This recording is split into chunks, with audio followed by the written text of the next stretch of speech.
कई देशों के साथ साथ भारत में भी अलर्ट जारी कर दिया गया है नए वायरस को लेकर, जिसका नाम है हंता वायरस।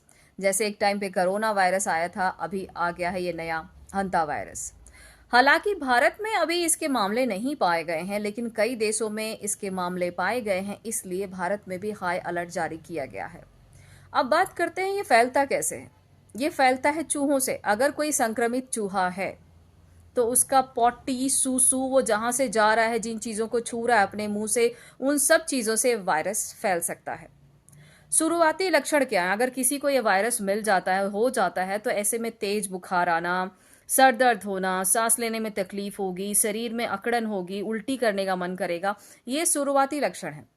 ऐसे लक्षण अगर किसी इंसान में पाए जाते हैं तो उसे तुरंत डॉक्टर से संपर्क करना चाहिए। अब बात करते हैं कि इससे बचे कैसे। सबसे पहले तो अगर घर में आपके जो भी अनाज का गोदाम है या फिर जहां पे चूहे आने के चांसेस हैं, तो चूहों को घर में आने से रोकिए। और अगर घर में चूहे हैं, कहीं पे पॉटी सूसू कुछ भी कर रहे हैं, किसी भी चीज को छू रहे हैं, तो भाई अपने डायरेक्ट हाथों से साफ सफाई मत कीजिएगा।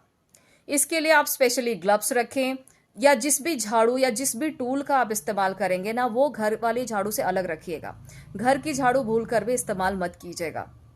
वो टूल और जो भी चीजें आप इस्तेमाल करेंगे वो अलग रखिएगा। मास्क रखिए, और इन सब मास्क लगाने के बाद, हाथ में ग्लव्स पहनने के बाद ही आप उनके पॉटी सूसू वटेवर जो भी है घर में ना, तभी क्लीन करें।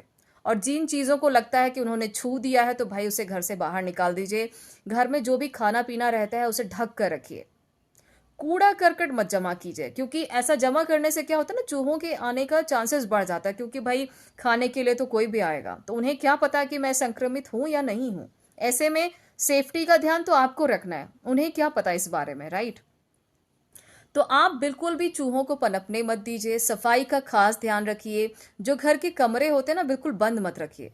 हवादार होना चाहिए, एयर जो है पास ऑन होना चाहिए। और कहीं बहुत ज्यादा, जैसे कहते हैं ना, कि बहुत भीड़ भाड़ वाले इलाके में मत जाइए। हो सकता है कि कोई संक्रमित होगा। अभी इसके बारे में तो मुझे खबर नहीं है कि इंसानों से इंसान में फैलेगा या नहीं फैलेगा। डेफिनेटली ऐसा हो सकता है कि जैसे कोरोना फैल रहा था। इसके बारे में मुझे ज़्यादा नॉलेज नहीं है, क्योंकि इसके मामले अभी कुछ क्रूज शिप पर पाए गए हैं, वहाँ पर कुछ लोग संक्रमित पाए गए हैं। तो हो सकता है कि एक दूसरे से भी फैलता हो। तो ऐसे में भीड़ भाड़ वाले इलाके में जाने से थोड़ा बचें, सतर्क रहिए। वैसे इसके मामले अभी भारत में तो नहीं है, लेकिन कौन जान सकता है कि कौन कहाँ पर क्या कब कैसे हो जाए ना। इसका कोई कुछ भी अंदाजा नहीं लगाया जा सकता, क्योंकि शिप वगैरह के थ्रू बहुत सारा सामान, जाहिर सी बात है, देश में आता है। अगर उसमें अगर कोई संक्रमित चूहा यहाँ